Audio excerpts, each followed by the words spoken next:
think the government of Israel, which is out of sync with Israeli public opinion on many, many issues, is aligned with Israeli public opinion on this issue, that they want to achieve the goal of the war, which is the removal of Hamas from power in Gaza, and also from any kind of Hezbollah-like status where they retain a separate militia that controls whatever is the future government of that territory. And not only does Israeli public opinion want this, but I do believe that much of global public opinion wants this, even as that same global public opinion has turned against Israel's conduct in the war. There's no doubt about that. And there's no doubt that the conduct was brutal. But at this point, there's no doubt that there's also a desire for Hamas to do what Trump says they agreed to do, which is to disarm. Now, I have never heard them say this, but Trump keeps saying they promised.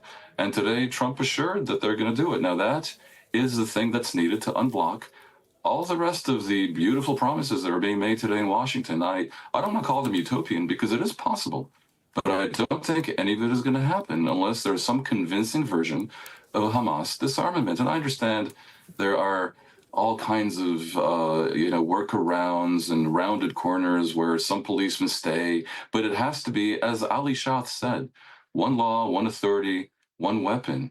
And that weapon has to be under the command not of Hamas, but of the new authorities, which are going to be some bizarre but creative, perhaps, combination of the Palestinian technocratic government, the International Stabilization Force, and realistically, the Palestinian Authority. Because the technocratic government is obviously an extension of the Palestinian Authority.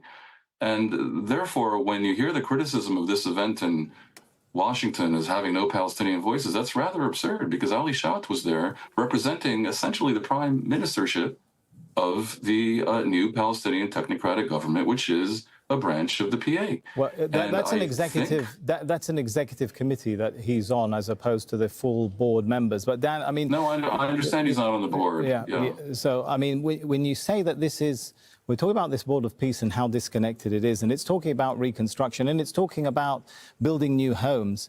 The reality is, though, an Israeli occupation continues in Gaza. That's internationally recognized as an occupation. That's even adjudicated by the International Court of Justice to be an occupation. And as much as you say, look, these are extreme figures, I quoted to you what the finance minister said, these are repeated statements from several members of the Israeli government and establishment. You can look at Shlomo Karhi, Israel's communication minister, who said Israel had an historic opportunity for the deportation of Gazans. Is that all a coincidence? All these Israeli officials talking about ethnic cleansing, no, it's not the a UN today it's not a worrying about ethnic cleansing, while a board of peace is talking about how there'll be reconstruction and new homes. That seems to be the issue that needs to be unblocked, doesn't it? I'm trying to explain it, and it isn't really that complicated. It's a coalition government, and there are radical extremist figures who represent a small minority opinion.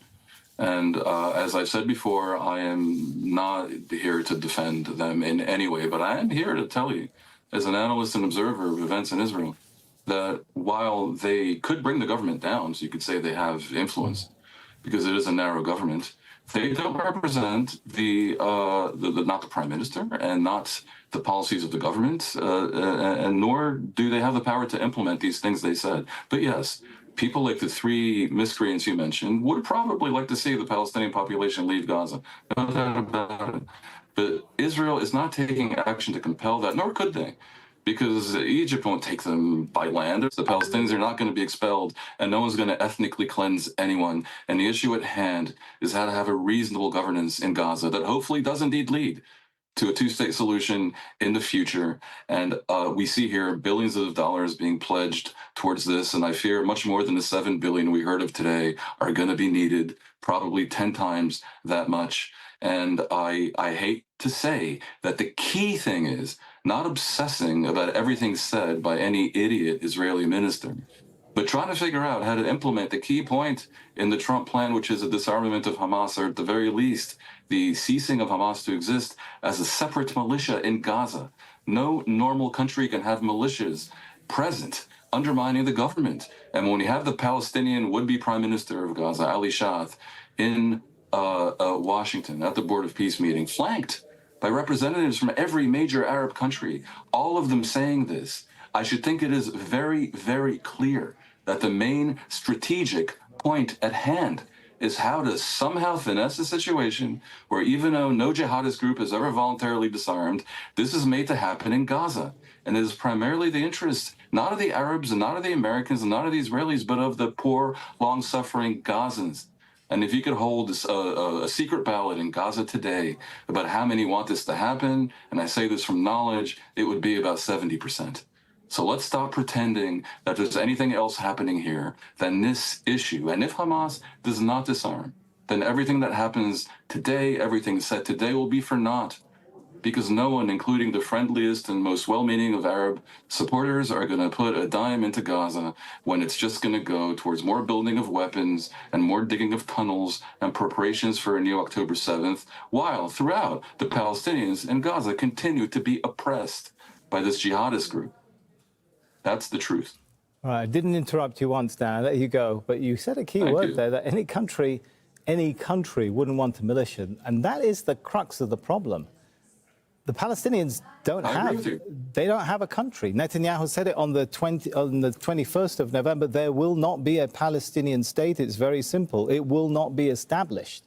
Any people living under occupation are probably going to want to see an end of occupation and have their right to national self-determination, just as the Israelis enjoy. My friend, Hamas is not the way to have an end to occupation. When Israel and the PLO began the process of attempting to create a partition in 1993, immediately Hamas began carrying out terrorist attacks with the strategic vision of moving the Israeli public to the right so that they elect the likes of Netanyahu, having the spirit of peace. And that is precisely and rather tragically for the Palestinians what proceeded to happen.